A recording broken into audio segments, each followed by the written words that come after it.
5-7 दिवस आपण वेगवेगळ्या विषयांवर चर्चा केली. गेले 2 दिवस आपण भारतीय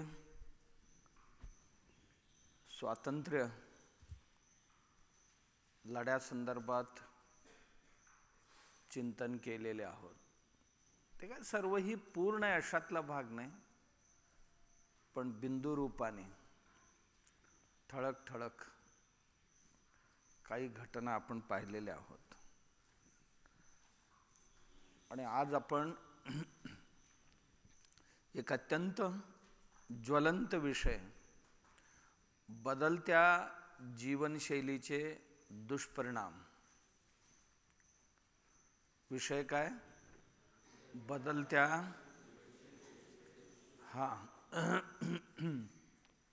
याच्यात माझ्यापेक्षा तुम्हाला जास्त बोलायचं आहे.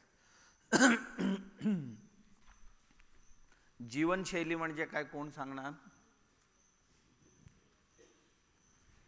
Lifestyle, changing lifestyle. लाईफस्टाईल म्हणजे कोण सांगणार?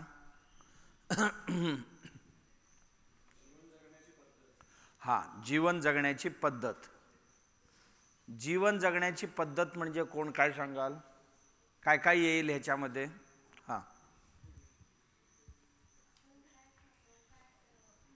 राईट.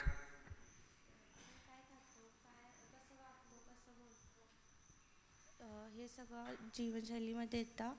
आणि दिवसभराचं जे रुटीन आहे, म्हणजे आपण दिवसभरात काय करतो हे सगळं. छान, फार सुंदर सांगितलेलं आहे. दिवसभरात सकाळी उठल्यापासून रात्री झोपेपर्यंत काय काय करतो हे सर्व जीवन पद्धतीतील घटक आहे. आणखीन दिवसभरात आपण काय काय करतो या सर्व गोष्टी जीवन पद्धतीत येतील. आणखीन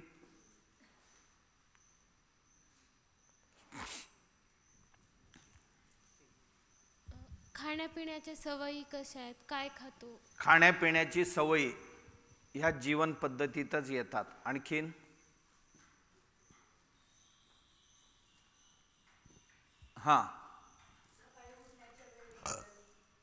सकाळी उठण्याच्या वेळ आणि पद्धत.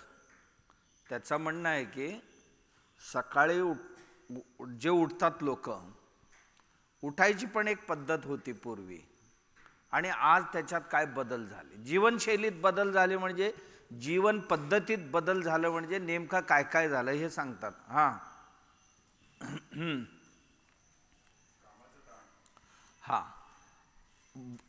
जीवनशैलीमध्ये काम पूर्वी कसं करत होते आणि आज कामाची पद्धत काय आहे, आणि ह्या कामाच्या पद्धतीमध्ये काय बदल झाले, आणि बदल झाल्यामुळे शरीरावर आणि मनावर येणारा ताण वाढले की घटले,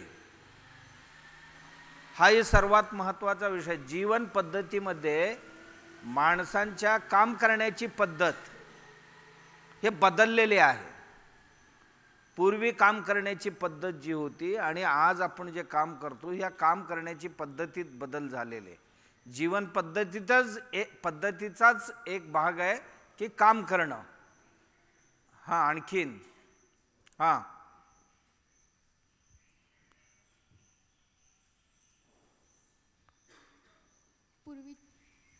पूर्वीच्या काळच्या लोकांचा आहार विहार, त्यांची दिनचर्या आणि ऋतुचर्या आधी कशी होती आणि आता कशी बदलली.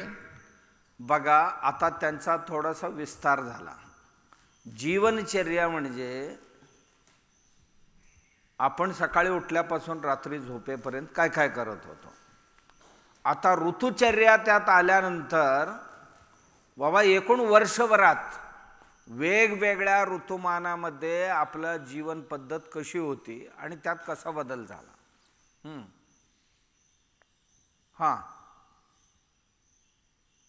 लोकांची मानसिकता पण चेंज. लोकांची मानसिकता बदलली. कशा कशामध्ये बदलली? सगळ्या गोष्टींमध्ये बदलली. ह्या गोष्टी एक गोष्ट असं नाही आहे, जेवढ्या काही गोष्टी आहेत सगळ्या गोष्टींमध्ये माणूस पूर्वी ज्या हेतूने किंवा ज्या करता जे करत होता, आज त्याचा हेतू बदलल्यामुळे परिणाम सुद्धा बदलले. हां हां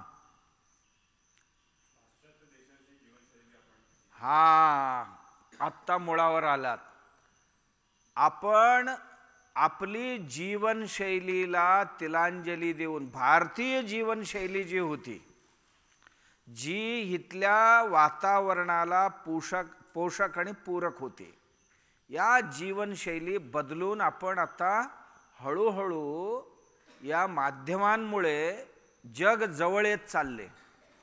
हे बदलत्या जीवनशैलीचा एक परिणाम आहे. जग खूप लांब होता पूर्वी, या वेगवेगळ्या माध्यमांमुळे जग जवळ आला.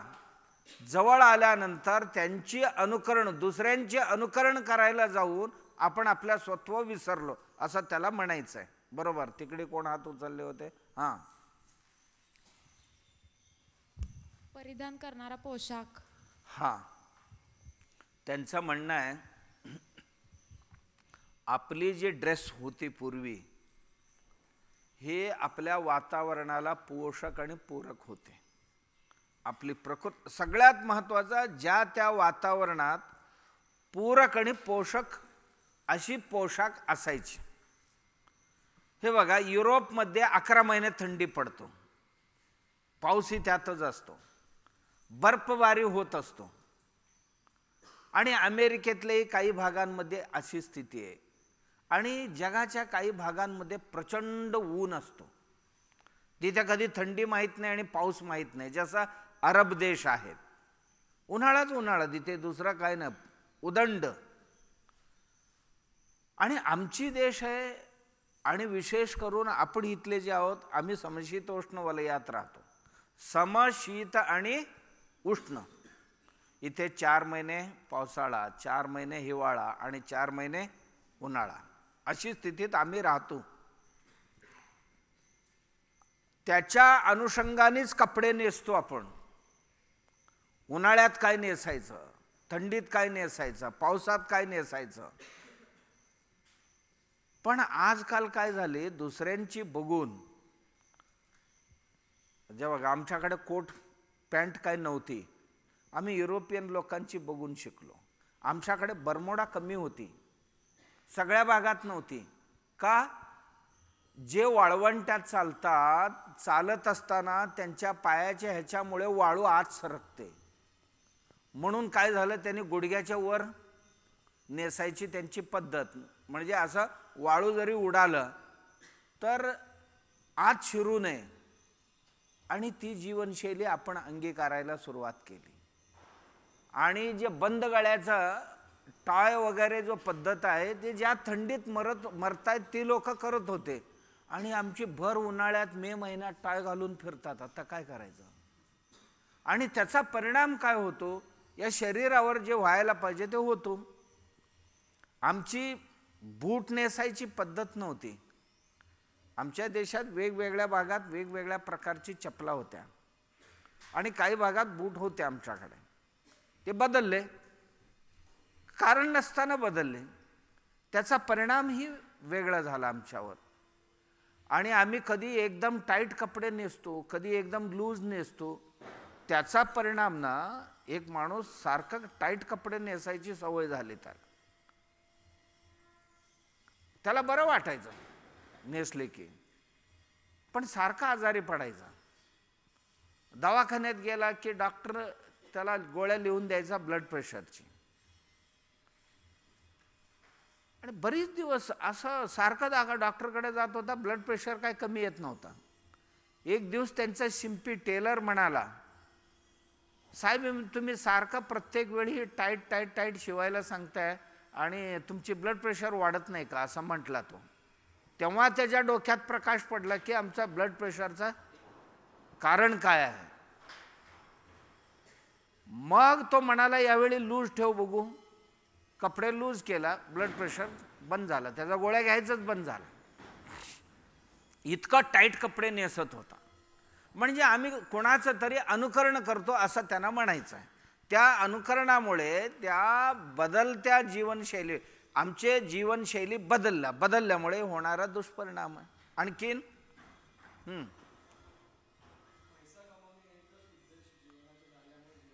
हा, भारतीय माणसांच्या उद्देश काय होता पूर्वी? आनंदाकरता जीवन जगणं. कशाकरता? आनंदाकरता, सुखाने राहिलं. माणुसकी नष्ट झाला. टेक्नॉलॉजी जसा जसा डेव्हलप झाला, टेक्नॉलॉजीत कशाकरता डेव्हलप करायला पाहिजे होता किंवा केला होता? माणूस दादा 12 तास काम करतो ना, त्याला थोडासा मदत केले तर विरंगुळा मिळेल. 8 तास 10 तास काम करणाऱ्याला टेक्नॉलॉजिकली सपोर्ट जर केले, तांत्रिक यंत्र बनवलं आणि त्याला थोडासा मदत केला तर एखाद्या 2 तास त्याला विश्रांती अधिक मिळेल यासाठी केले होते. आज एवढा पैसे गुंतवून आपण मशीन आणले म्हणून तो डबल शिफ्ट करायला लागला. यंत्र माणसांना मदत करण्याऐवजी, यंत्र माणसांचे गुलाम होण्याऐवजी माणूसच यंत्रांचा गुलाम झाला. आणि ताण हा ठरलेलाच आहे. आता तुम्ही सांगितल्याप्रमाणे मानसिक आणि दैहिक ताण यंत्रांमुळे वाढले. जे कमी व्हायला पाहिजे होता तो वाढला. हे बदलत्या जीवनशैलीचा परिणाम आहे. आणखीन हा, अत्यंत चांगला विषय काढला. बघा, कुटुंब पद्धती जी होती आमची बदलत्या जीवनशैलीमध्ये, पूर्वीचा जीवन पद्धती जी होती, अविभक्त परिवार म्हणजे एकत्र कुटुंब पद्धती आमच्याकडे होती. हळूहळू हळूहळू का मनाने आम्ही मोठे होतो. प्रत्येकाच्या मनात संयम होता. प्रत्येकाच्या मनात एकमेकांबद्दल आदर होता. कुटुंबातल्या प्रत्येक व्यक्तींच्या मनामध्ये थोरा मोठ्यांची सन्मान करावं, गौरव करावं, त्यांच्यावर विश्वास श्रद्धा ठेवावं ही भावना होत्या. आणि प्रत्येक माणसाने परिवारात एकमेकांना सहाय्य करावं आणि कोणाचा कमी जास्त झाले हे बघायचं नाही.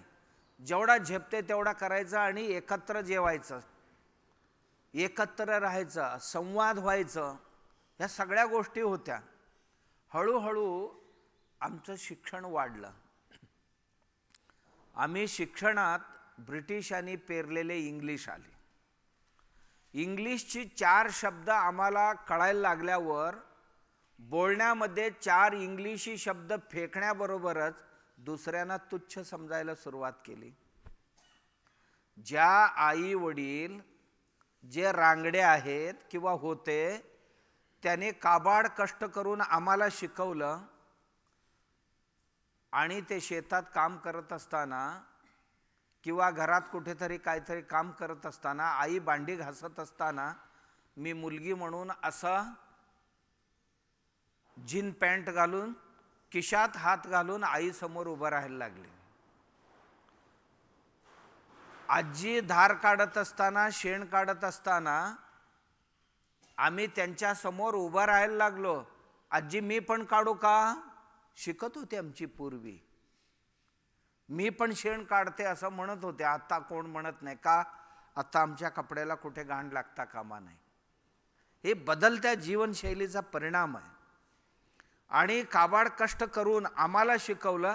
आम्ही त्यांना हळूहळू 4 शब्द नवीन शिकून हळूहळू त्यांना कनिष्ठ समजायला लागलो. यांना काय कळतंय, यांना कुठे अक्कल आहे, आम्ही फार शहाणे झालो असं आमच्या लोकांना वाटायला लागलं.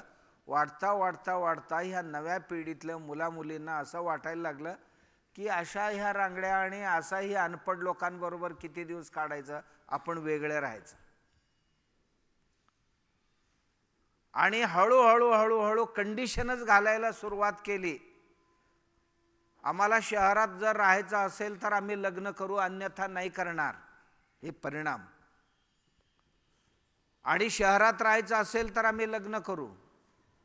गावात एवढी असताना कोण काय करायला तयार नाही. मी परवा इथे कर्नाटकात एका गावात गेलो होतो. तिथला मुलगा मला बेंगलोरमध्ये भेटला. इथला पाटलांचा तो, गावात एक नंबरचा घराणा त्यांचा. दर दिवशी त्यांच्या शेतात नाही म्हटलं तरी 10-20 लोक मजूर कामाला येतात. 5-50 एकर जमीन आहे त्याची. आणि तो बेंगलोरमध्ये होता. मी म्हटलं काय करतोस रे इथे? नाही, गावात डिग्री केले आणि कोण पोरी देईना म्हणून मी आता नोकरीला आलोय म्हणाला. कुठे? बेंगलोरला. काय करतोयस इथे? वॉचमन आहे म्हणाला. ज्याच्या घरात 25 लोक रोज कामाला येतात आणि तो काय करतो आता? एकुलते एक मुलगा, तो वॉचमन की करतोय तिथे. मग म्हटलं मी किती दिवस करणार आहे? लग्न होईपर्यंत करणार म्हणाला. आणि तो जसा गेला तिकडे म्हणाला मी बेंगलोरला आता नोकरीला आहे म्हणाला. काय नोकरी करतो कोणाला नाही सांगितलं. मी बेंगलोरला नोकरी करतो म्हटला. त्याचा लग्न 6 महिन्यात जमला. जमल्यानंतर पुन्हा 6 महिने तो तिथेच होता. बायकोला काही नेला नाही. आणि 6 महिन्यांनी तो म्हणाला जरा कंपनीत वांद झाली, कंपनी बंद झाली म्हटलं गावी आला. तेवढ्यात बायको सेटल झाली होती, या घराला सेट झाली होती. म्हणाला कशाला तिकडे जाता, आता इथेच आपल्यातच एवढी माणसं काम करतात, काम करूया म्हणाला. आणि ती बायको जर सुरुवातीलाच म्हटली असती मला शेतकऱ्यांच्या घरी दिला तरी हरकत नाही, मी त्यांच्याशी लग्न करून जर मी त्यांच्याशी सुखाने राहीन अशी म्हटली असती तर ह्या बिचाराला वॉचमनकी करायची गरज नव्हती. कळलं ना? म्हणजे आमच्या मनात ही तारतम्य भावना निर्माण झाले आणि ह्यातनं संसार तुटायला लागले. मी का सांगत होतो हे? जाऊन मला सिटीतच राहायचं, खेड्यात नाही जायचं. दूध दुभतं सर्व खायला पाहिजे पण घरात गुरं नको. गुरं असतील तर मला शेण काढावं लागतंय, काम करावं लागतंय. असं नव्हतं. पडेल ते करायला पाहिजे. आम्ही परिवारातली मंडळी, आमचाच आहे ते, लोकांची नाही आहे. आणि आम्ही काय करतो, हे कसं करू ते कसं करू असं म्हणतो. असं नाही केला पाहिजे. जे पडते ते काम करायला शिकायला पाहिजे. आम्ही आमच्या बदलत्या जीवनशैलीमध्ये हे जसं वेगवेगळे कपडे नेसतो, नेल पॉलिश लावली आणि हे ओठाला काय लावतात ना ते काहीतरी क्रीम हे कलर लावतात ना हे लावले. त्यानंतर डोक्याला वेगवेगळे कलर्स लावतात ना कलर्स लावायला लागले. आणि ही खराब होते म्हणून काही काम करायचं नाही. बरोबर? हे धुतलं जातं म्हणून काही काम करायचं नाही. कुठल्या बुट्टी घ्यायचं नाही डोक्यावर, काय एवढा ते सजवलेलं जाणार ना फुकट. हे सगळे लावलेले धुवून जाईल म्हणून कुठे उन्हातच जायचं नाही. बरोबर? एवढं माखलेले जाणार ना ते सगळे, म्हणून जायचं नाही. म्हणजे आम्ही कसं बदललो, कुठे कुठे बदललो. आणि बदलत्या जीवनशैलीचा परिणाम काय झाला? परिणाम फार वाईट झाला. ते सर्वही सांगतो तुम्हाला. हे जे नील पॉलिश आम्ही धुतो ना, ह्याच्यातलं जो विष जातो तो कधीही विघटन होत नाही. हेअर डायमध्ये वापरलेले जो काही विष आहे, केमिकल आहे, तो कधीही पाण्यात विघटन होत नाही. कुठेतरी साचतो तो मातीत. साबण लावतो अंगाला, त्या साबणांमधले SLS, SLR नावाची जे घातक स्लरी आहेत, या शरीर साफ करतात असं आम्हाला वाटते. पण ह्याचा दुष्परिणाम म्हणजे हे पाण्यात वाहून गेले ना, हे विघटन होत नाही. कुठलेही केमिकल घाला तुम्ही. आणि आमच्या देशात तरी 99% ड्रेनेज वॉटरच्या शुद्धीकरणाची व्यवस्था कुठेही नाही. हे थेट नदी, तलावात किंवा डॅममध्ये आणि विहिरीमध्ये आणि ह्याच्यामध्ये जाऊन, कारण कुठेतरी साचतं आणि पाझरतं आणि जलस्रोतांमध्ये जाऊन मिसळतं किंवा डायरेक्ट नद्यांमध्ये मिसळतं. भांडी धुतो त्याचाही केमिकल, आंघोळ करतो त्याचा केमिकल, कपडे धुतो त्याचा केमिकल, आणि ही जी काय हेअर डाय आहे, नेल पॉलिश आहे, आणि ही जे लावतो हे सगळ्या केमिकलनीच बनतात. बराच वेळ टिकायला पाहिजे, चांगलं दिसायला पाहिजे, याच्याकरता घातक रसायनांचा वापर केला जातो आणि ते सर्वही निसर्गाला बाद करतात. हे जाणार कुठेतरी साचणार, तिथलं माती खराब करणार, आणि तिथे काहीतरी उगवते आणि ते त्यातनं येतं आणि ते आम्ही खातो. हे सगळी हे चक्र बघा, हे आम्ही जे करतो ते आम्हालाच भोगावं लागते. ही आम्ही नॅचरल नैसर्गिक पद्धतीने राहू इच्छित नाही. खूपच बदलत्या जीवनशैलीमध्ये आम्ही खूपच काय म्हणतो आपण, अनैसर्गिक बनलो. काय बनलो? अननॅचरल. सहजता जी होती, नैसर्गिकता जी होती, त्या निसर्गापासून लांब आलो. बघा, आधी जंगलं लावायचं, आम्हीच झाडं लावत होतो, आणि घराला लागणारी सरपण जे आहे त्याला लागणारी झाडं आमच्याच शेतात आम्ही लावत होतो आणि तोडत होतो. आणि जसं तोडू तसा पुढच्या वर्षी उगवणारी काही झाडांची प्रजाती आहे ते लावायचं. या वर्षी तोडले की पुढच्या वर्षी एक तोडले तर 10 त्याला फुटवे यायचे, आणि पुढच्या वर्षी 10 तोडायचे. वर्षभर आम्ही त्याच्यावर, आणि त्या कोळशावर, त्या लाकडावर जे जेवण करत होतो त्या जेवणाला चव होता, आणि त्याचा कुठलाही दुष्परिणाम फारसा होत नव्हता, कारण मापात वापरत होतो. आणि त्याचा जो राख मिळत होता तो राख नेऊन आम्ही गारीत टाकत होतो, आणि गारीत अन्य कचरा कुजवण्यामध्ये, अन्य कचरा विघटन करण्यामध्ये एकमेकांना सहाय्य करून ते काय करत होते, पोल्युशन थांबवत होते.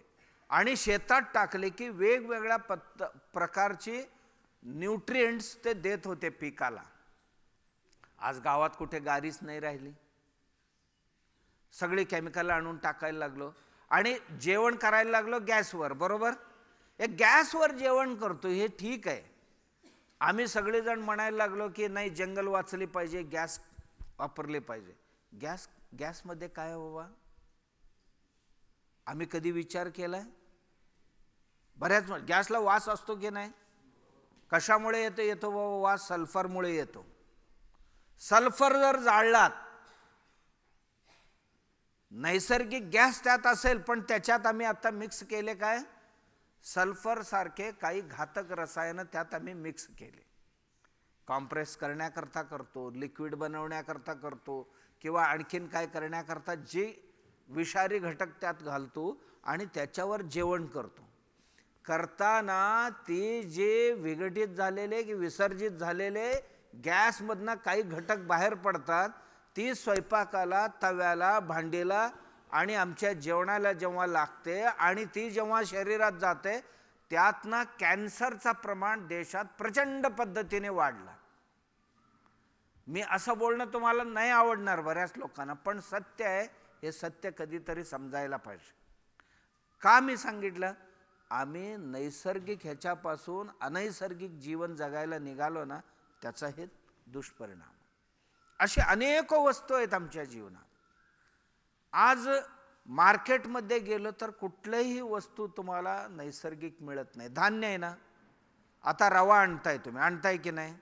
रवा आणताय तर त्या रवा, त्याला किडे लागतात, लवकर लागू नये म्हणून त्या धान्याच्या वर एक पदर असतो. गहू आहे, गव्हावर पदर आहे. नाचणी आहे, त्याच्यावर एक पदर आहे. भात आहे, भातावर एक लाल पदर असते, म्हणजे टर्पल काढून टाकल्यानंतर त्याच्यावर एक लाल पदर असतो. हे पदर आहे ना, तीच माणसांची आहार असते, प्रत्येक धान्यावर असते. आणि ती जर तसेच भरडला आणि ठेवला तर लवकर कीड लागते त्याला. ते कीड लागू नये म्हणून आमची शाणे लोक जे आहेत ना, शिकलेले तुमच्यासारखे, हे पदर आधी काढून टाकायचं. काढून टाकून आतलं धान्य भरडायचं, पिशवीत भरायचं. वर्षभर त्याला किडे लागत नाही. का? किडे एवढी हुशार आहेत, आपलं खाण्यालायक ह्यात काय नाही तर लागतील कशाला ते? कीड काय आमच्यासारखे नाही आहे. कधी मिठाला कीड लागलेत काय बघा? साखरेला कधी कीड लागतात काय बघा? का? त्यांना माहिती आहे ही खाद्यवस्तू नाही आहे. साखरेला कधी कीड लागलेले बघितलंय तुम्ही? नाही कीड लागणार. तिखटामध्ये कीड तयार होतात. बरीच दिवस ठेवला तर हळदीमध्ये कीड तयार होतील. सगळ्या पिठांमध्ये कीड तयार होतील. पण कधी साखरेमध्ये कीड बघितलंय तुम्ही? नाही. का? किड्यांना माहिती आहे सल्फर ट्रीटमेंट झालेले याला साखरेला.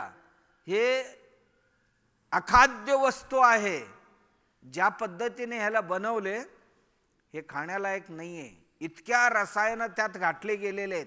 आता चवीपोटी आम्ही सगळी खातो. ही बदलत्या जीवनशैलीचा परिणाम. आम्हाला पांढरं दिसायला पाहिजे साखर. साखर कशाला पांढरं दिसायला पाहिजे? जेवणामध्ये खूप साऱ्या कलर्स आल्या. कलर्स का अशीच बनतात का? कलर्स हे केमिकल आहेत सगळे. शिरा खात होता माणूस, गपचूप खावं की नाही? नाही, आता त्याला कलर टाकायला लागला. बरोबर. बुंदी खात होता, बुंदीमध्ये किती कलर? हिरवे दाणे आहेत, लाल दाणे आहेत, पिवळे दाणे आहेत. होय ना? काय गरज होता का? काही गरज नव्हता. आम्ही आमच्या खाद्यवस्तूंमध्ये रंग वापरायला सुरुवात केली. कशा छान दिसायला पाहिजे म्हणे. खाण्याची वस्तू पाहण्याची आहेत की खाण्याची आहेत? जी वस्तू तुम्हाला खायचं आहे ती चांगली दिसायची गरज आहे का? नाही आहे. पण तुम्हाला चांगलं दिसायला पण लागते म्हणून ते कलर्स टाकायला लागले. आणि नैसर्गिक चव जी होती ती बदलण्याकरता त्याच्यामध्ये भरपूर काय काय तरी ॲड करायला लागले. ए बाबू का झोपा काढतोय सकाळी सकाळी? हो ना? बघा त्याला झोप यायला लागली. ही बदलत्या जीवनशैलीचा परिणाम. लवकर झोपला नाही, मोबाईलवर असणार रात्री. बरोबर. आणि मग आता सकाळी झोप येतो त्याचा. बदलत्या जीवनशैलीचा. काय सांगत होतो? खाद्यवस्तू आहेत. खाद्यवस्तूंमध्ये चव वाढावं म्हणून काय काय टाकायला लागले त्यात? अजिनोमोटो. ही अजिनोमोटो काय काम करते माहिती आहे तुम्हाला? चव वाढवते. पण तुमच्या शरीरात जेवढा कॅल्शियम आहे हाडांमध्ये, मांसामध्ये जे कॅल्शियम आहे ते कॅल्शियम बाहेर फेकण्याचं काम करते. मग हाडं निकामी बनतात. नंतर हळूहळू हाडांमध्ये पोकळी निर्माण होते. हाड काय होतात? जसं की लाकूड घट्ट असेल तर टनटन टनटन वाजते आणि पोकळ झाले की डबडब डबडब करते. तसं आमची हाडांची अवस्था होते. त्याचा परिणाम बघा आज शहरांमध्ये काय झालं? जी लोक गोबी मंचुरी आणि फास्ट फूड जंक फूड जे खातात आणि त्याचा टेस्ट वाढण्यासाठी बघा डुकराची चरबी त्यात घालतात, जनावरांची चरबी त्यात टाकलं जातं आणि वेगवेगळ्या पशुपक्षी प्राण्यांची चरबी त्यात वापरलं जातं आणि त्याच्याबरोबर अजिनोमोटो सारखे आणि बनवलेले फूड हे जादा दिवस टिकावं म्हणून काय टाकलं जातं? प्रिझर्वेटर टाकलं जातं. आता बिस्किट्स खाताय की नाही तुम्ही? बिस्किटमध्ये काय आहे? मैदा आहे, साखर आहे, बरोबर, आणि केमिकल्स आहेत. 3-4 प्रकारचे केमिकल्स. ब्रेडमध्ये काय आहे? हीच आहे. बेकरी आयटम्स जे करतो काय? पहिलं मैदा म्हणजे काय बाबा? मैदा म्हणजे गहू नव्हे. गव्हाला सडवून त्याच्यात अनेक केमिकल्स टाकून त्याला पांढरं पीठ बनवलं जातं. त्याला अत्यंत पांढरं पीठ बनवायला भरपूर केमिकल्स टाकावं लागतं. टाकून मैदा बनवलं जातं. मैदा म्हणजे व्हाईट पॉयझन. मैदा म्हणजे व्हाईट पॉयझन. आज माणसांची जीवन कुठल्या हॉटेलात गेला? पुरी मैद्याची. कुठल्या हॉटेलात गेला? चपात्या सगळी मैद्याची, ब्रेड मैद्याची, बिस्किट मैद्याची. मैद्याशिवाय कुठल्याही बेकरी आयटम तयार होत नाही आणि हॉटेलचे आयटम तयार होत नाही. आणि माणसाला काय आवडते? मैदा. आणि मैदा बघा असं थोडा वेळ झाले गरम गरम असेल तर ठीक, थोडा थंड झाले की तुटत पण नाही ते. आणि पचणार कसं ते? पचणारच नाही. म्हणजे पचन यंत्रणेवर ताण पडला आणि गॅस्ट्रिक झाला आणि तुम्हाला ॲसिडिक हे त्रास व्हायला सुरू होतो आणि लघवीला ठीक होत नाही, संडासला ठीक होत नाही, मलबद्धता झाली. मलबद्धता झाली की संडासची औषध घेतला, संडासची औषध घेतली की सगळी धुवून गेला आतला. आता त्याला थांबवायला गोळ्या घ्यायचा. माणूस एक सुरू करायला घेतो गोळी आणि एक थांबवायला घेतोय. हे काय जीवन म्हणायचं? हे कशाचा परिणाम आहे? आमचा आहार विहारात जे बदल झालेले आहे त्याचा परिणाम. बघा, ब्रेडमध्ये मैदा आहे किंवा बिस्किटमध्ये मैदा आहे. मैद्याबरोबर, मैदा म्हणजे अखाद्य विष. दुसरं साखर. साखर ही एक प्रकारचे व्हाईट पॉयझन आहे. तुम्ही कारखान्यात जाऊन बघावं की साखर बनवताना कसं बनवलं जाते. साखरमध्ये जे मदर लिकर असते ऊसाचा, ते दारुड्यानं जाते. मदर लिकर जे असते किंवा खाण्यासारखा जे पदार्थ म्हणतो ती काय बनवायला जाते? त्याला कचरा म्हणून बाहेर काढलं जातं आणि ती बनते दारू. आणि ही खाऊ नये, ते टाकून दिला पाहिजे, त्याच्यातनं बनते साखर. आणि ही साखर पांढरं दिसण्याकरता आणि चकाकण्यासाठी जनावरं, स्लॉटर हाऊसमधली जी जनावरांची हाडं जी आहेत त्या हाडांची पावडर पॉलिशसाठी वापरलं जातो. आणि ते पांढरं दिसण्याकरता त्याच्यामध्ये केमिकल्स वापरलं जातं. अधिक दिवस टिकण्याकरता केमिकल्स वापरलं जातं. आणि सल्फर वापरलं जातं. Sulphur treated.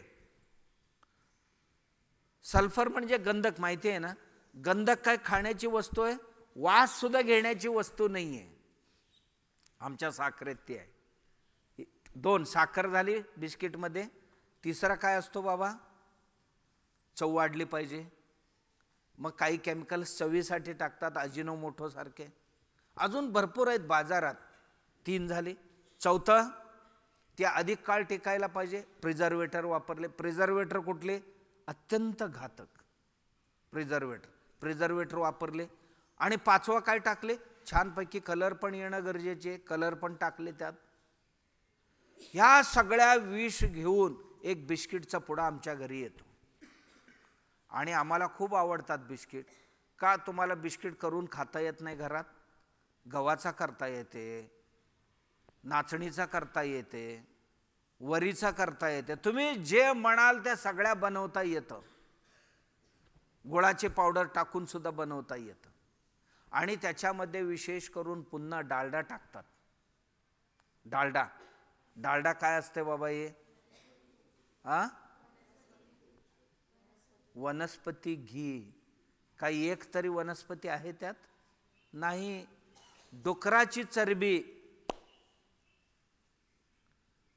अनेको जनावरं मारून किंवा मेलेली जनावरं खाण्यायोग्य मांस बाजूला काढल्यानंतर खाण्यालायक नसलेले पदार्थ जे पडलेले आहेत स्लॉटर हाऊसमध्ये, त्या सगळी एकत्र करून त्यांना शिजवलं जातं.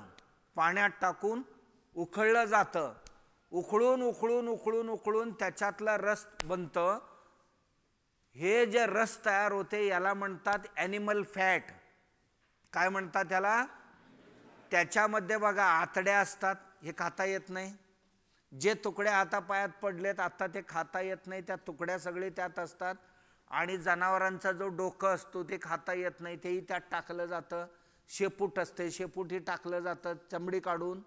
आणि पाय असतात तेही टाकलं जातं. का? त्याच्यातनं सगळी उकळून हे काढून घ्यायचं. काढून घेतल्यानंतर एक रस तयार होतो आणि त्याला उकळलं जाते. उकळल्यानंतर त्याला म्हणतात ॲनिमल फॅट. काय म्हणतात त्याला? Animal fat. हे साबणामध्ये वापरलं जातं. आणि बाजारात जे काही हातगाडीवर किंवा बाजारात चांगल्या हॉटेलमध्ये सुद्धा जी पदार्थ बनवले जातात, कारण तुम्ही घेताना कुठल्याही पदार्थावरचे इन्ग्रेडियंट्स काय आहेत हे न पाहता खाताय. त्या इन्ग्रेडियंट्सना काही ना नंबर दिलेले 462, 41, 72. 72चं डिकोड कोण केलेले? तुम्ही नेटवर जायला पाहिजे, ह्याचा डिकोड करायचं. डिकोड केल्यानंतर तुम्हाला कळते की कुठल्या प्राण्याचा आहे. सरकारने नियम केले बाबा, जे केलं आहे ते लिहा म्हणून. काय एवढी गरज होते का? आणि हे सगळे त्यात ही ॲनिमल फॅट टूथपेस्टमध्येही वापरले जाते का? हे फेस बीस यायला पाहिजे, त्याच्यात काही स्लरी त्याच्याबरोबर ही सरकण्यासाठी. बरोबर. आईस्क्रीममध्ये, मार्केटमध्ये जी आईस्क्रीम आहे ती आईस्क्रीम ॲनिमल फॅटशिवाय बनत नाही. तुम्ही कुठल्याही कंपनीच्या मला सांगा, त्याने सांगावं मी डेअरीचे दूध आणून दुधापासून आईस्क्रीम बनवले. आईस्क्रीम कशापासून बनायला पाहिजे? दुधापासून. आणि दुधापासून आईस्क्रीम परवडत नाही. मार्केटमध्ये कॉम्पिटिशन इतकं झाले ते परवडत नाही. परवडत नाही म्हणून काय करतात ते ॲनिमल फॅट वापरतात. ॲनिमल फॅट वापरतात. आणि त्याच्यामुळे आमच्या पोरींची जे सारखं आईस्क्रीम खाणारे त्यांची वजन वाढायला सुरुवात होते. वजन वाढते. का वाढते? असं काय एवढं खायचं असते थोडे, तेवढ्या आईस्क्रीम मधले सुद्धा पुरेसे आहे आमचे वजन वाढवण्याकरता. वजन कधी वाढते? आमच्या शरीराला जेवढा पाहिजे त्याच्यापेक्षा अधिक फॅट आत गेली, ते कलेक्शन व्हायला सुरू होते. ते कलेक्शन होणं म्हणजेच वजन वाढणं असं असते.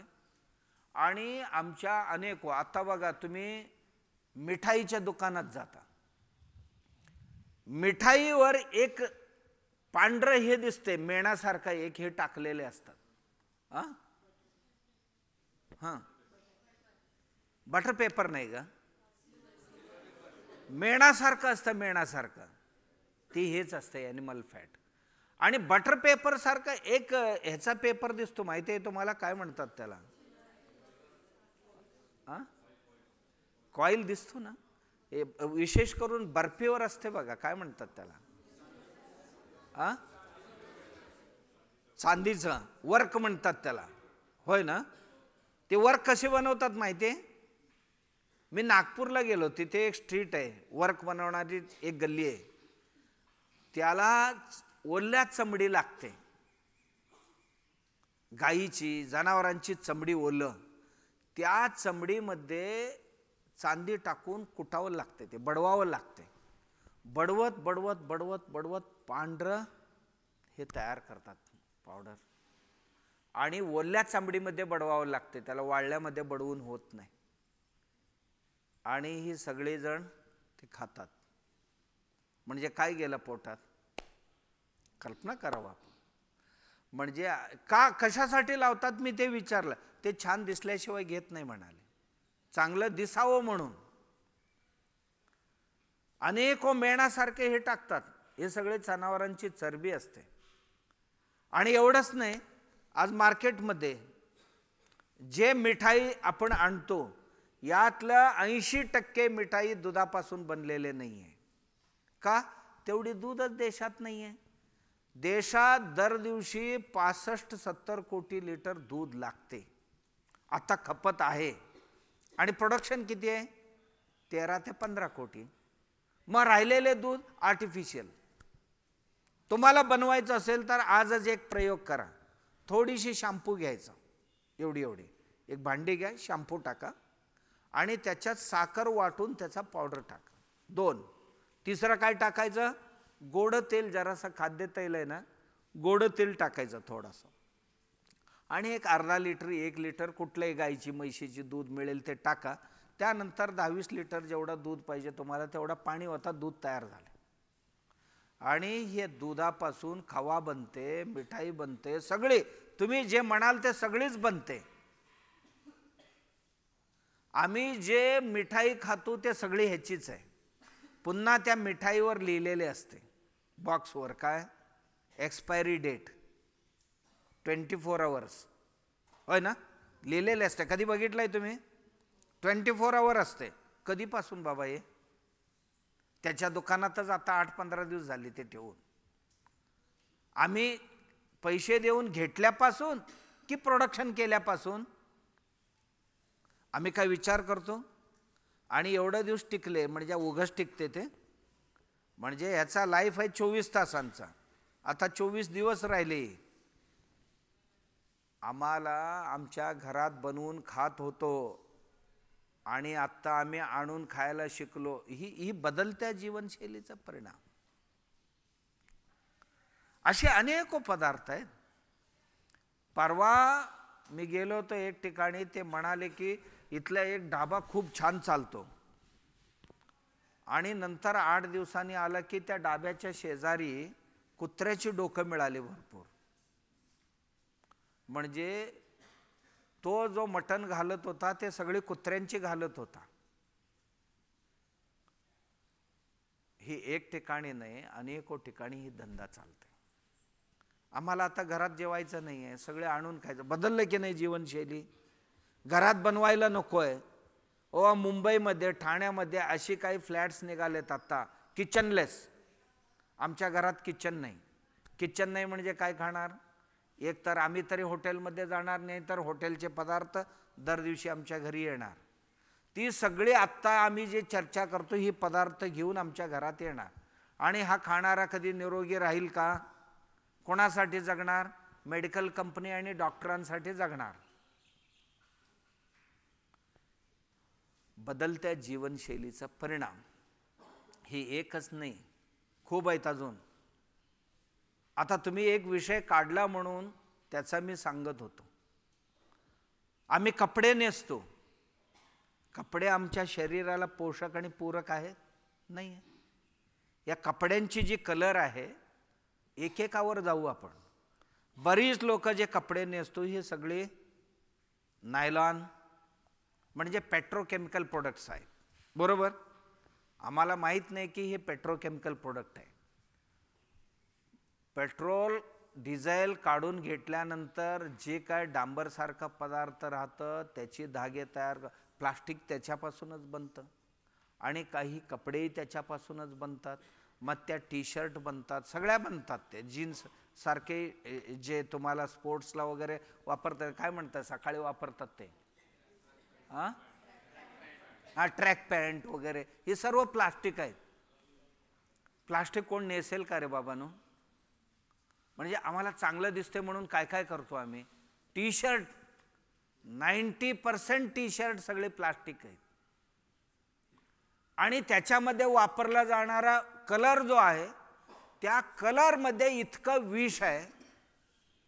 तुम्हाला शरीराला घाम आली की या चमडीत छिद्र आहेत, या छिद्राच्या वाटे कपडेही भिजतात, आणि कपड्यातला जो केमिकल आहे तो हळूहळू बॉडीत जातो, शरीरात जातो, आणि शरीरात जाऊन विष साठतो, आणि त्या विषापासून कॅन्सर सारखे भयानक आजार होतात. एक हे कलर, जेवणातनं गेलेले कलर, भिंतीला लावलेले जे कलर आहे हे सुद्धा अत्यंत विषारी आहे.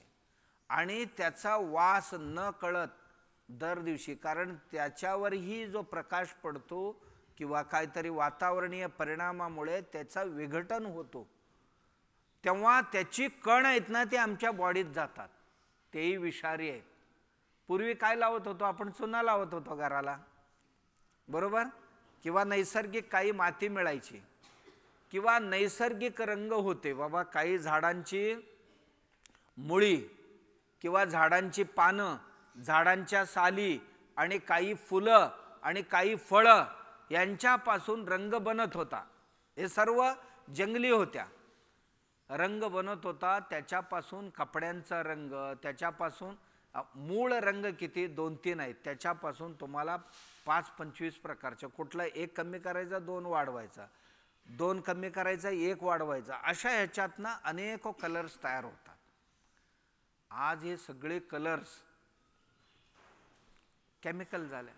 त्याचा परिणाम आमच्या जीवनावर होतो, कारण आम्ही सहज राहायला मागत नाही ना, असहज जीवन पाहिजे आम्हाला.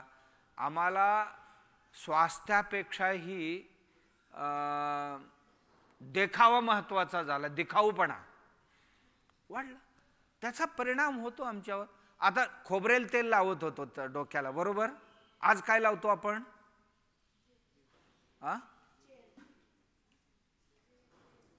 पॅराशूट, त्याच्यात खोबरेल सोडून सगळे चित्र मांडतं, 2 वाट्या असतात त्यात खोबऱ्याची, पण त्याचा आणि त्याचा कधी भेट झालेली नाही. जेली वगैरे वापरतो आज आपण, त्याचा परिणाम काय होणार आहे कधी विचार केलाय का? नाही आहे. असा प्रत्येक वस्तूची झालेले. वेगवेगळ्या प्रकारची चपला वापरतो, ह्या चपलांचा परिणाम आमच्या चालण्यावर काय होणार आहे का याचा कधी आम्ही विचार केलाय? शूज वापरतो, चप्पल वापरतो, ती भयानक परिणाम आमच्या शरीरावर करतात. माणूस सहज चालणं कसं आणि असं चालणं कसं, हाय हिल्स, हे प्रकृतीला चांगले नाही आहे. माणसांच्याही खाली बघा पाठीमागे एवढे लावलेले, तेव्हा पुढच्या ह्या पुढील भागावर त्याचा हे पडतो, आणि पडला तर शरीरावर, हे बघा इथे पायाचा प्रत्येक ठिकाणी पॉइंट्स आहेत. या पॉइंट्स शरीराच्या प्रत्येक नर्वशी जुळलेले आहेत, आणि तेवढीच दाबले गेले, बाकीचे नाही दाबले गेले तर शरीरावर रक्त परिचलनावर त्याचा परिणाम विपरीत होतो. हे आम्हाला कुठे विचार करायला वेळ आहे? नाही करत आपण. म्हणजे तसं तुमचा वेळ झाला आता. विषय खूप आहेत बदनत्या. मी फक्त तुम्हाला मी रात्री 12-1 पर्यंत बसून बाबा काय असते हे जीवनशैली, आणि ही आमची मुलं मुली काय विचार करतात का ह्याच्यावर, कुठे कुठे आम्ही बदललो. आमची जीवनशैलीत पूजा अर्चना किंवा अध्यात्म किंवा धार्मिक सण हे एक भाग आहेत, बरोबर. त्याचा आज पालन किती होतो आणि त्याचा दुष्परिणाम काय होतो काय बघितलंय तुम्ही? नाही. आमची हळदी कुंकू सुद्धा आर्टिफिशियल आले, ते जे लावतो त्याचा सुद्धा दुष्परिणाम होतो का? केमिकल्स आहेत.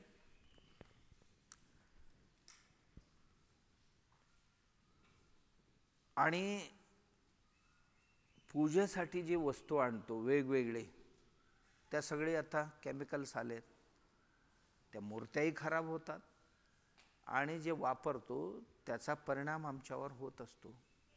पूर्वी आमच्या पूर्वजांनी जे बनवलेले होते ना, ते सर्वही मानवीय शरीराला मनाला पूरक आणि पोषक होते. कारण पूजा असं जरी नाव असला तरी आमच्या आरोग्य ठीकठाक ठेवण्याकरताच ती एक विधी बनवले होते त्याने. बघा विचार तुम्हाला सांगतो, दूध, दही,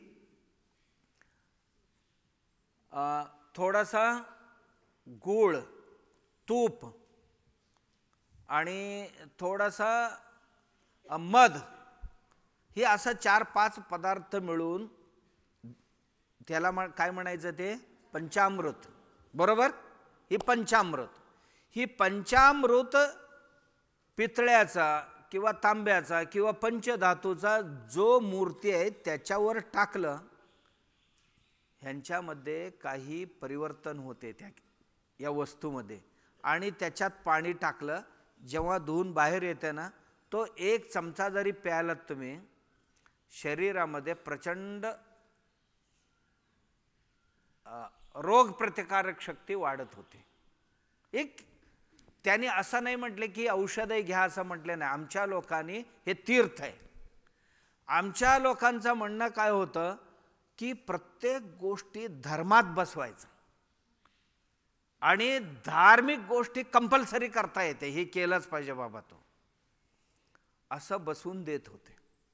आणि बघा आमच्या पिट्युटरीसाठी, पिट्युटरी ग्रंथी ग्लँड जे आहे, ही ग्लँड काही वासाने खुलते, आणि ते खुललं की माणसाला आनंद वाटतं, हा असं वाटतंय. हे त्याच्या समाधानासाठी ते केले होते. एकदम सायलेंट होतो ते, वास त्याला लागला तर. मग त्याच्याकरता काय करत होते आमच्याकडे? डोक्यावर फुलं व्हायचं, फुलं कानावर फुलं ठेवायचं, फुलांचा माळ गळ्यात घालायची, आणि ते घालून फिरत होते. ही ते वास जावं आणि पिट्युटरी जागृत करावं यासाठी होतं. त्यासाठीच काही कर्पूरादी, कापूर हे त्यासाठी होता, धूप त्याचा वास हे त्यासाठी होता, आमच्या पूजेत वापरले. असं नाही म्हटलं की हे तुमच्या आम्ही प्रसन्नतेसाठी, मन प्रसन्नतेसाठी औषध देतो असं म्हटले नाही त्याने. पूजेत ही वस्तू कंपल्सरी केली, कंपल्सरी केली. आणि आत्ता त्यांची जागा काय झाली, सगळ्या केमिकलने घेतली. हे पिट्युटरी फुलण्याऐवजी फाटायला लागले, ते तुटायला लागले. आज आमची पंचामृत आहे ना, हे सगळे दुकानात नाही यायला लागले. प्रत्येकाचा एक एक बॉटल मिळतो, अभिषेकाला हे द्या ते द्या. आणि ते आत्ता आम्हाला पंचामृत अमृत होण्याऐवजी ते विष बनलं. त्या दगडावर जरी टाकलं मूर्ती किंवा पंचधातूच्या कुठल्याही धातूवर जर टाकलं तर त्याच्यापासून औषध बनत होता. आणि तो औषध फक्त अर्धा फळी, एक फळी घेतला तर माणूस तंदुरुस्त राहायचा. आणि त्या कापराचा वास, फुलांचा वास, याच्यामुळे ह्या सगळ्या बऱ्याचशा ग्लँड्स आमची प्रसन्न होतात. आणि त्यानंतर थोडं वेळ आपण डोळे बंद करून बसावं आणि लक्ष आमची नासिकाग्रावर असावं. आणि असं जास्त झाले तर इथे एक ग्लँड आहे, त्याचं नाव आहे पिनल ग्लँड. कुठलं म्हणतात त्याला? पिनल ग्लँड. माहिती आहे ना?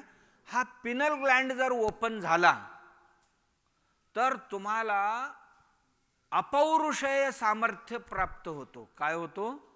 अपौरुषेय म्हणजे पुरुष जीवनामध्ये, पुरुष म्हणजे मेल फिमेल असा अर्थाने नाही, या पुरामध्ये राहणारा ईश्वर. पुर म्हणजे गाव, गाव म्हणजे हे शरीरच एक गाव, याच्यामध्ये राहणारा ईश्वर तो पुरुष आहे. इथे राहणारा जो आहे ना त्याला आनंद मिळत होता. आणि अपौरुषेय सामर्थ्य म्हणजे मानवी जीवनात जे आम्ही आमच्या बुद्धीने, आमच्या मनाने, आमच्या शरीराने करू शकत नाही, जाणू शकत नाही, त्या गोष्टी पिनल ग्लँड जर ओपन झाला, तुम्ही विचारा, प्रत्येक प्रश्नाचं उत्तर तुम्हाला सापडते.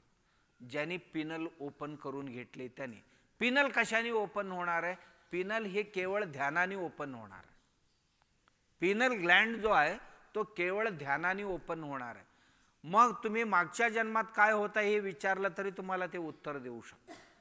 तुम्ही म्हटला हे आकाशात मला अमुक ग्रह पाहायचा आहे, ते ग्रह पाहून येऊन तुम्हाला त्याची पूर्ण डिटेल्स देऊ शकतो. मी म्हटलं ना, अपौरुषेय सामर्थ्य आपल्याला प्राप्त होतो. किंवा अतींद्रिय सामर्थ्य म्हणतात. दुसरा शब्द अर्थ काय त्याच्याकरता? जे आमच्या इंद्रियांना आकलन होत नाही त्याही गोष्टी आम्ही त्यातनं प्राप्त करू शकतो. ही आमची पूजेत आणि आमच्या साधनेत बसवले होते पूर्वजांनी. आता काय आम्हाला सांगितलं तर आता पटेल का असं? आता ध्यान करा म्हटले की आपले डोळे मिटून बसतात असं नाही. याचा उद्देश काय आहे? मन एकाग्र झाला पाहिजे आणि इथेच ठेवायला पाहिजे. आमची दृष्टी जर डोळे बंद करून का होईना नासिकाग्रावर जर तुम्ही ठेवला तर हळूहळू हळूहळू तिथे तुम्हाला रंगीबेरंगी चित्र दिसायला लागतील आणि हळूहळू तिथे प्रकाश दिसायला लागेल. आणि प्रकाशात तुम्ही विलीन होऊन जाल. तेव्हा त्या स्थितीत जाऊन एक प्रज्ञावस्थेला आल्यानंतर तुम्ही प्रश्न विचारा स्वतःला. आधी प्रश्न स्वतःला देऊन ठेवा आणि त्या प्रश्न त्याला विचारा तुम्ही त्या शक्तीला. ती शक्ती तुम्हाला उत्तर द्यायला सुरुवात करते. ही आमच्याकडे होती. आमची ध्यान पद्धती पूजेतलं ह्यासाठीच होती. पूजा केल्यानंतर ध्यान करावं होती. आणि असं नाही की तुम्हाला जर सवय झाली तर 2 मिनिटात पिनल ग्लँड ओपन होऊ शकतो. असे कितीतरी ग्लँड्स आहेत. त्यांच्याकरता आमची पूजा रचना आणि ध्यान रचना आमच्या पूर्वजांनी, आम्ही हे सगळे सोडून दिलं. दिखावपणाच्या मागे लागलो. म्हणजे जीवनशैलीत काय बदल झाला, आमच्या पूजेत बदल झाला, आमच्या अर्चना पद्धतीमध्ये बदल झाला. आज देवाला सजवायला सगळे चायनी आयटम लागतात, बरोबर? पण आमच्या गणपती बसवायचा घरात म्हटल्यानंतर नैसर्गिक ज्या ज्या बघा गणपतीला लागणारी फुलं वेगळी. आमच्याकडे एक वनशास्त्र आहे. काय शास्त्र आहे? वनशास्त्र आहे. 21 प्रकारची वन सांगितले गेलेले आहेत. तुम्हाला वन जर लावायचं असेल तर त्या 21 पद्धतीचे वन लागायला पाहिजे. कुठले कुठले वन? ते पंचेंद्रिय वन, गणपती वन, शिववन, विष्णुवन, सरस्वती वन, आणि त्यानंतर ऋषींच्या नावावर काही वन आहेत. म्हणजे काय आहेत ही वन? आता पंचेंद्रिय वन आहेत. पंचेंद्रिय वन म्हणजे डोळे, कान, नाक, जीव आणि त्वचा यांच्या उपचारासाठी लागणारी जे वनस्पती आहेत त्यांची झाडं सगळी त्या वनात असायला पाहिजे. एवढंच नाही, आमच्या पूर्वजांनी असंही शोधून काढले होते की कोणत्या झाडाखाली बसून कोणत्या दिवशी कोणता मंत्र उच्चार केला तर कोणतं रोग निवारण होईल इथपर्यंत सांगितले होते.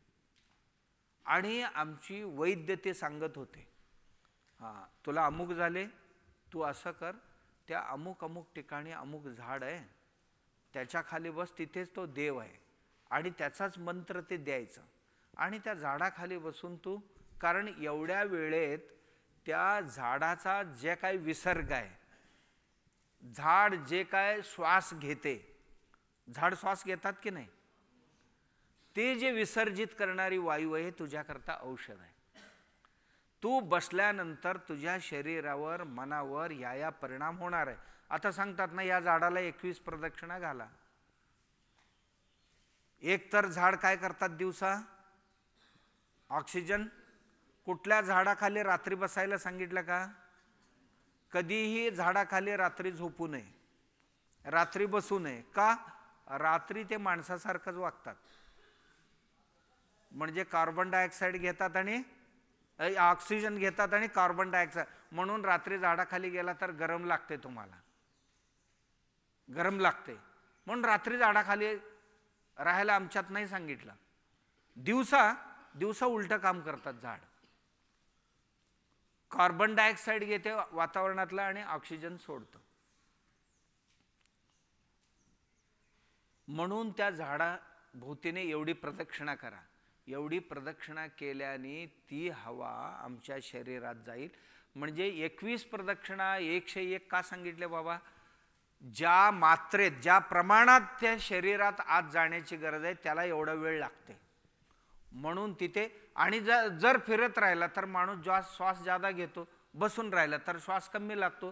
तेव्हा मेडिसिन जास्त जायला पाहिजे तर फिरायला सांगतात, कमी असेल तर बसून तुम्ही ध्यान करा म्हणतात.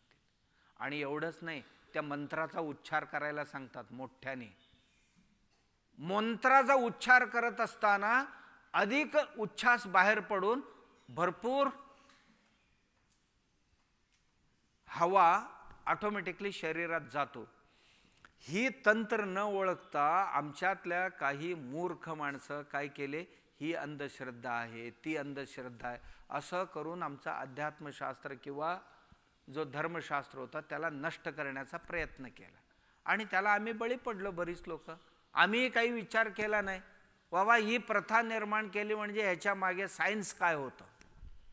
आम्ही ते सायन्स शोधण्याचा प्रयत्न नाही केला. प्रत्येक रीतिरिवाज किंवा जे काय आमच्या धर्मशास्त्रात सांगितलंय त्याच्या पाठीमागे सायन्स होता, सायन्स होतात. ते सायन्स नाही ओळखलं आम्ही. मी म्हटलं ना की कशा मी फक्त बिंदू सांगतो तुम्हाला. आता तुम्ही सांगितलं ते सगळ्या गोष्टी काही ह्यात आले नाही.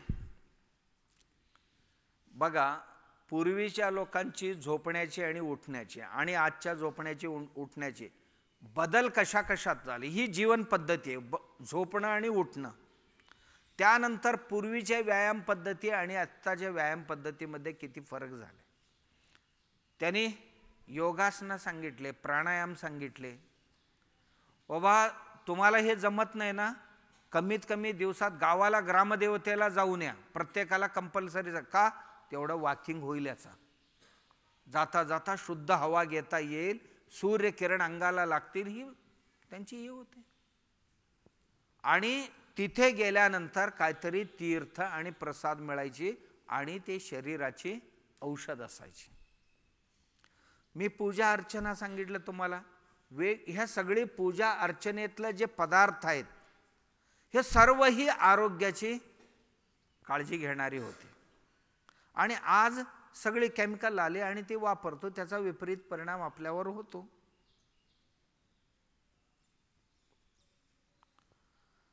त्यानंतर उपहाराचा पदार्थ सकाळी चहा. सकाळी उठल्यापासून विषाशिवाय दुसरं काही खात नाही आपण, बरोबर? चहा पिताय की नाही? चहा पिताय म्हणजे काय पिताय तुम्ही? आर्टिफिशियल दूध. जे दूध आहे ते ना गाईचे आहे ना म्हैशीचे आहे. कोणाचं आहे ते? केमिकलचं आहे. 22 प्रकारचे केमिकल दुधात टाकले जाते. ते अधिक काळ टिकावं, त्याच्यात बॅक्टेरिया काउंट वाढू नये आणि ते चव वाढावं, दिसायला जाड असावं, जाड मलई यावं, या अशा अनेक गोष्टींसाठी केमिकल टाकले जाते. आणि काही दूध पावडरचे दूध बनवलं जातं, कधी युरियाचं दूध बनवलं जातं, कधी डिटर्जंटचं दूध बनवलं जातं, कधी शॅम्पूचं दूध बनवलं जातं. अशी 20-25 फॉर्म्युला आहेत दूध बनवण्याची.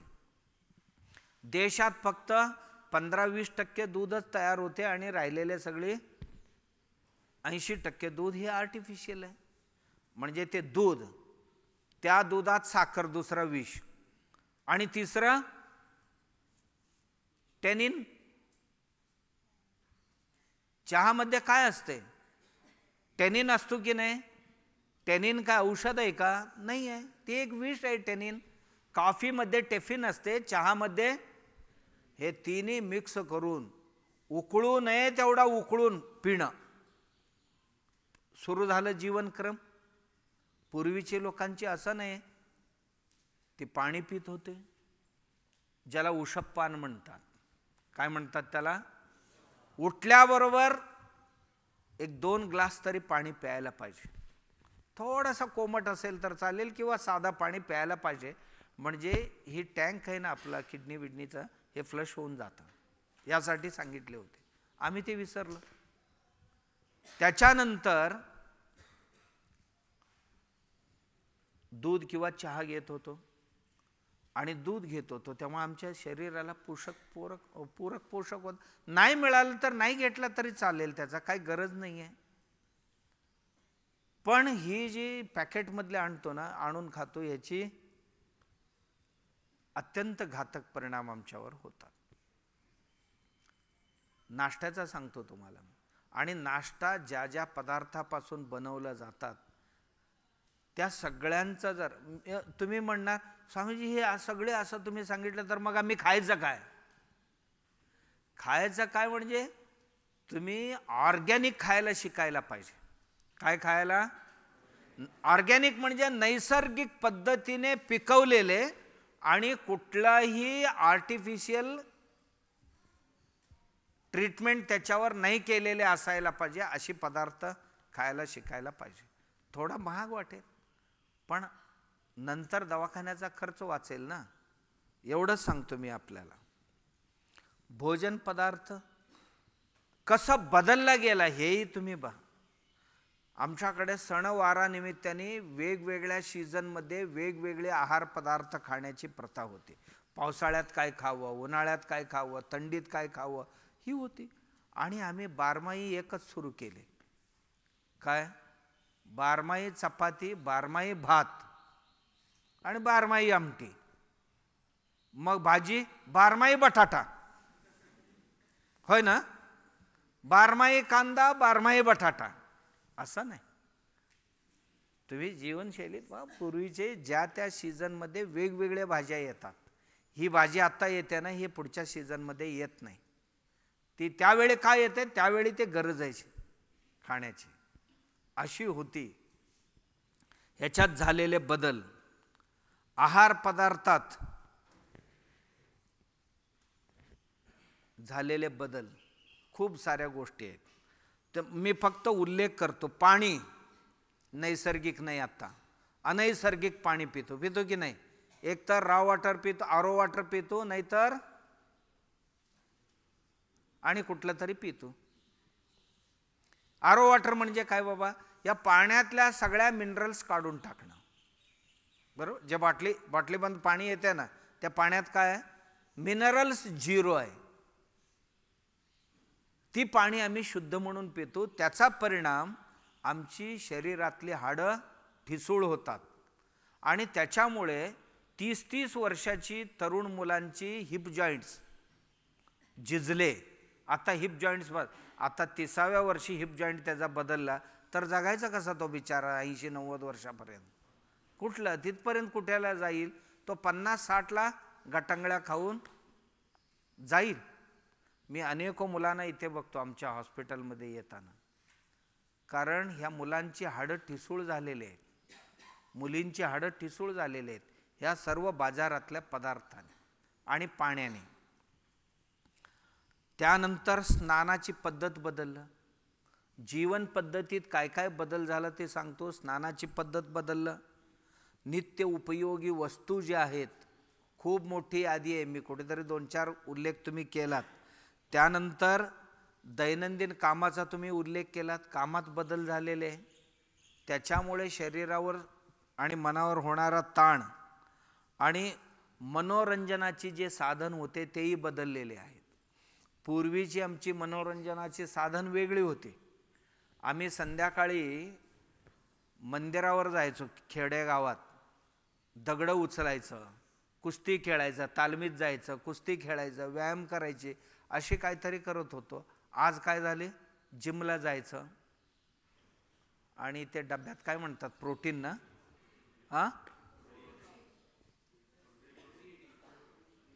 निव्वळ विष असतो तो.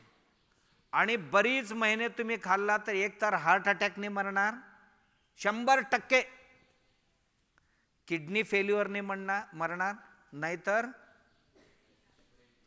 ब्रेन ट्यूमर आणि ब्रेन हॅमरेज 100% मरणार.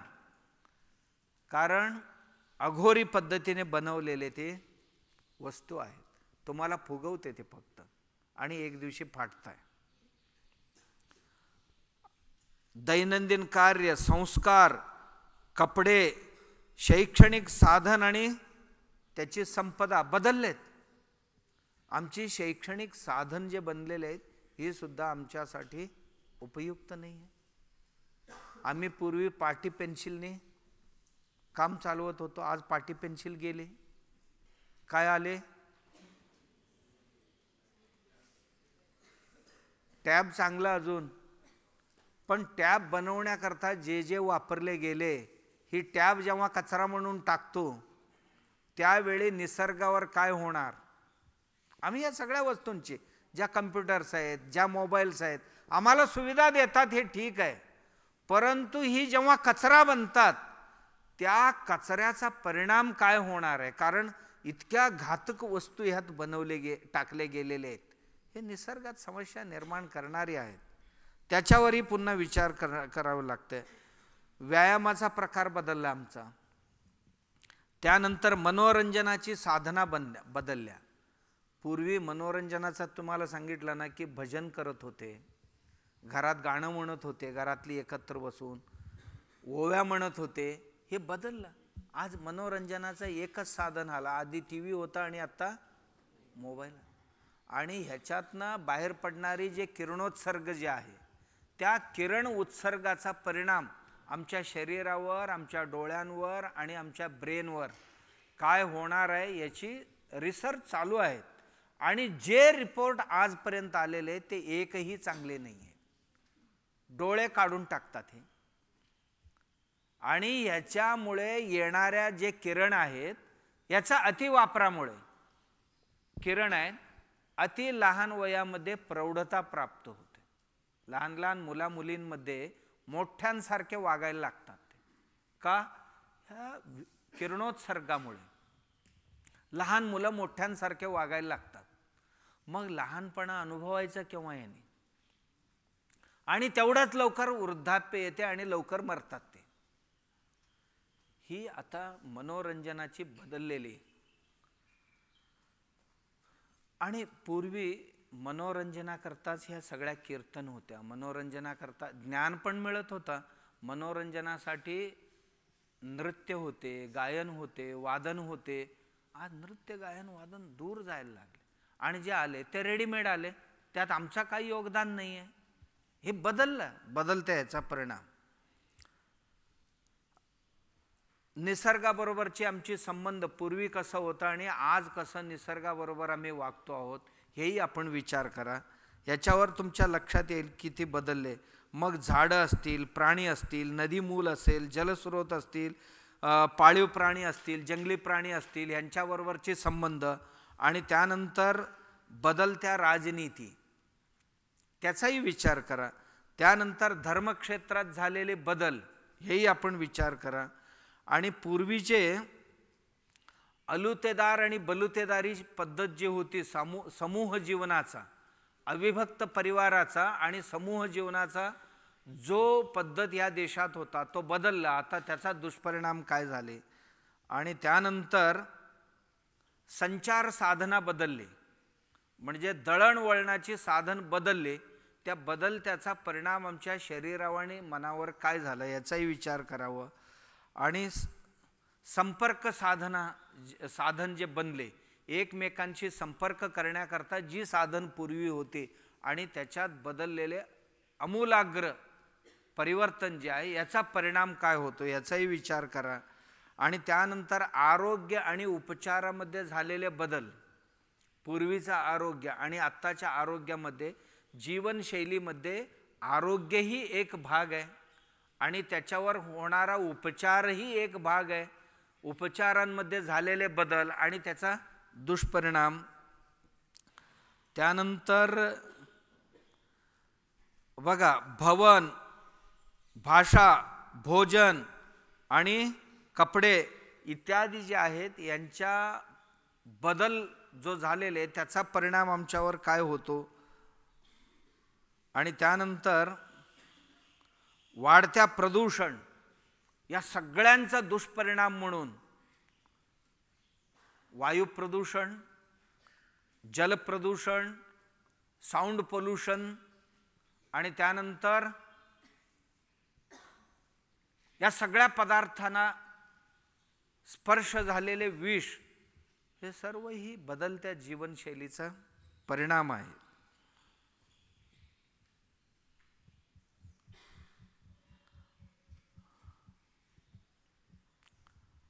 आणि ह्याचा दुष्परिणामामुळे आमचा BP वाढतो, लोकांची लो BP किंवा हाय BP, शुगर वाढायला लागले. जगात आपण 1 नंबरला आहोत आता भारतीय शुगरमध्ये. कॅन्सरमध्ये आता 2028 पर्यंत कॅन्सरमध्ये जगात 1 नंबर लागणार आहे आपली भारताची. आणि वंध्यत्व म्हणजे इन्फर्टिलिटीमध्ये भारत आता अत्युच्च स्थानावर जाणार आहे. आणि त्यानंतर गर्भाशयाची पिशवी काढून टाकणाऱ्यांची जी संख्या वाढत चालली, जी 60-70 वर्षानंतर ती प्रॉब्लेम येत होती, ती आत्ता 20व्या-22व्या वर्षी महिलांमध्ये तो प्रॉब्लेम सुरू झाला. हे दुष्परिणाम याचा.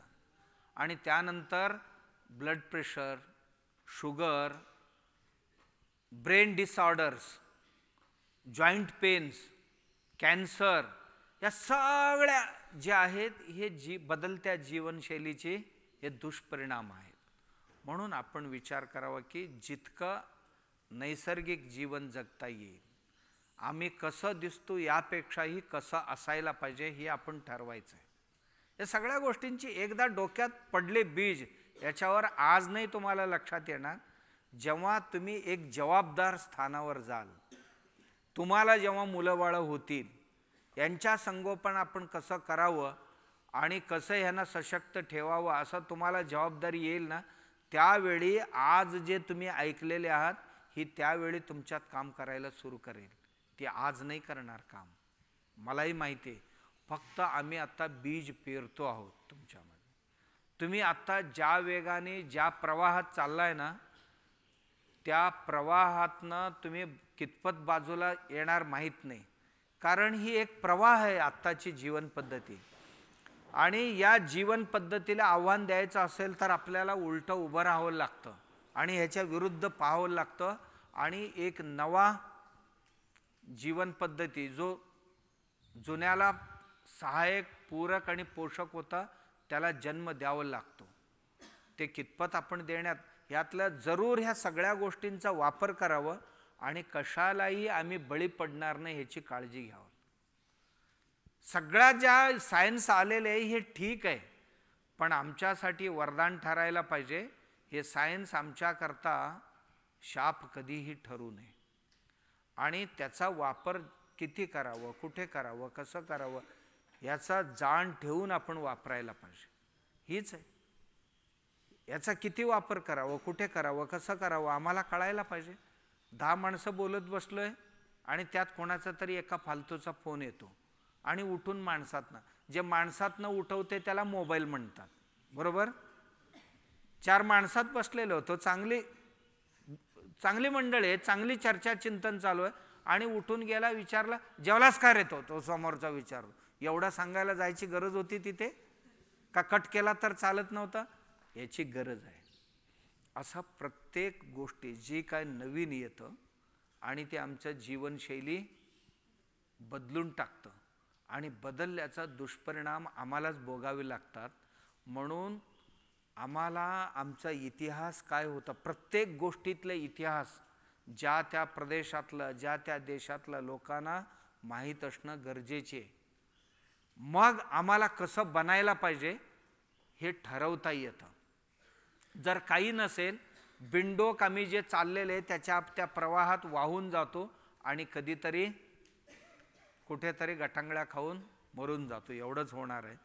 म्हणून आपण बदलत्या जीवनशैलीमध्ये मी कसं सुरक्षित राहायला पाहिजे याची काळजी प्रत्येकाने घेणं गरजेचे आहे. तुम्ही घ्याल अशी मी अपेक्षा करतो. हा विषय असा काही 1-2 दिवसात न संपणारा आहे, खूप मोठा विषय. बीज रूपाने आपण त्याच्या संबंधात पाहिले आणि ह्यातल्या बऱ्याच गोष्टी मी सांगण्यापेक्षा तुम्हीच सांगितला. अजून जरा वेळ असता तर अजून बऱ्याच गोष्टी तुमच्यातनं आता बाहेर येतील. तुमच्या लक्षात आलं आता काय काय झाले आणि काय होणार आहे हे आता तुम्हीच मला सांगाल, इतकी तुमच्याकडे विषय तयार होईल. पण तुमच्या मित्रांबरोबर चर्चा करा, मैत्रिणींबरोबर चर्चा करा, परिवारातील लोक, बंधू बांधवांबरोबर या बाबतीत चर्चा करा. करून जे काय तुम्हाला सुरक्षित राहण्याकरता करता येईल त्या गोष्टी कराल, तेव्हा हे शिबिर सार्थक झालं असं समजायचं. ठीक आहे. सर्वेत्र सुखिनः सन्तु, सर्वे सन्तु निरामयाः, सर्वे भद्राणि पश्यन्तु, मा कश्चित् दुःखभाग् भवेत्. ओम शांति शांति शांति. हरि ओम.